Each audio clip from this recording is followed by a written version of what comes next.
Here at WanderBox, here's their Ford F600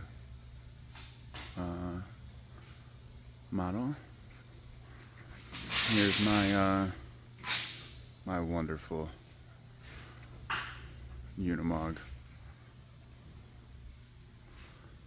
And then here's a bunch of other ones. We know Bill, and Bill's the owner, Dave's the sales guy. I know them really well. We're gonna use the pivot system. Tim is taking the lead on exploring that. We're gonna have a conference call with them to answer any remaining questions. There's some different options. They have a 3.0, a 4.0, something else kind of thing. We'll figure that out. We'll run it by you, but we're gonna basically just go, what's the best way to do it? They've done Unimogs before. Yeah, honestly, the only thing I don't know anything, but I know if you have any questions, Rob can answer it. Okay. Yeah, we're gonna leverage him. Yeah. In fact, if it helps, Tim and I are, Tim can zoom down there. So you're up to speed on it, but he's gonna be the decider. Yeah. And we're just gonna make sure that it works. Yeah. Because he knows this shit, and this is his baby. He's really excited about this. What he told me, what Rob told me was, obviously use these holes, mounting holes. Yep. And then the rest should just figure itself out. However, the best way to mount this is, we can. I'm sure we will use whatever materials are best. Right now, I'm assuming a steel frame, but if he says he wants to do aluminum, then we'll do aluminum, whatever. Obviously, we want to keep the weight down, not because this won't handle it, but because you want to be able to not be turning around at a bridge that says, limit 12 tons, and you're 12 and a half, right? Climbing wall company when I was a teenager, and that sounds exactly like the owner that I worked for.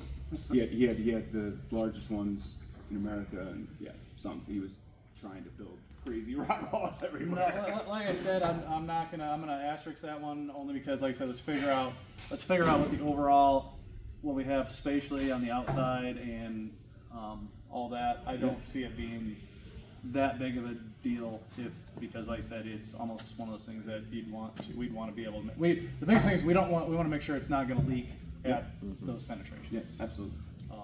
Would you put plate inside? Would you put C channel? I don't know. We'll do some mock-ups. Yeah, I've got a lot of experience in the climbing wall tech. I'm pretty confident it's doable. No, I mean, anything's doable. It's just, what is the trade-off, right? I mean, if you put a Without a huge trade-off. quarter-inch steel plate on the whole fucking side of the driver's side of the thing, it would be very doable, but it would have a lot of consequences. Right. Weigh a little bit, and every time you went around every time you turned left, turned right, you'd flip over. Yeah. No, if anything, what it would be taking the T-nuts. Actually, I've got some T-nuts right here. Literally, worst case scenario, we'd have to laser cut a lattice that connects all the hole points and just empty out the steel in between all of them. It still wouldn't weigh that much. And that's worst case scenario. It just means that the insulation, putting the insulation is a bitch. Yeah, but it could be 3/16, and we could really just router out the insulation entirely in that area 3/16. These are actually climbing wall T-nuts. So if anything, what I would do is just build a bigger washer plate on the inside, so it's expanding that range, load range. So yeah, so like I said, that's not. And you have a sign that says no Momoas. Yeah. You can't have a. How big is something to. We should also potentially at some point talk to Mike about a different composite for the roof. I think worst case we double it, or we put a quarter-inch on top of it. I think, and then do what Tim's talking about. I'm not worried about that. I agree with him. We want to have and then we'll put some trusses in there too.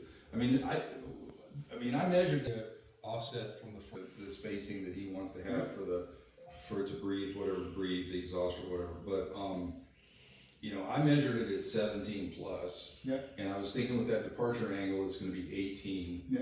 But if it shrinks a foot or more because of the gap that it needs to have in the front, you know, it would probably be more like a 17-foot box, maybe even a 16.5-foot box.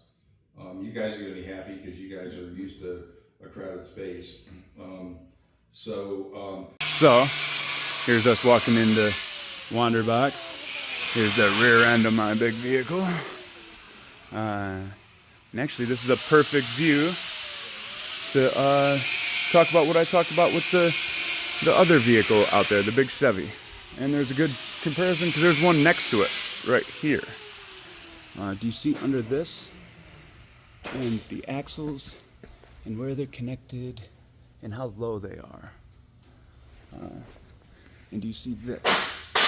And the portal axles cause the axle to go in up here at the top of the wheel instead of the middle of it. And I have about 20 inches between my axle. Maybe more than that, 24. It's incredible. So here's the big pickup truck version, and you can see the difference and the axles and where they work.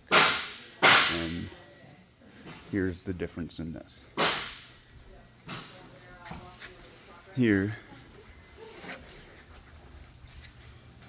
is my wonderful thing.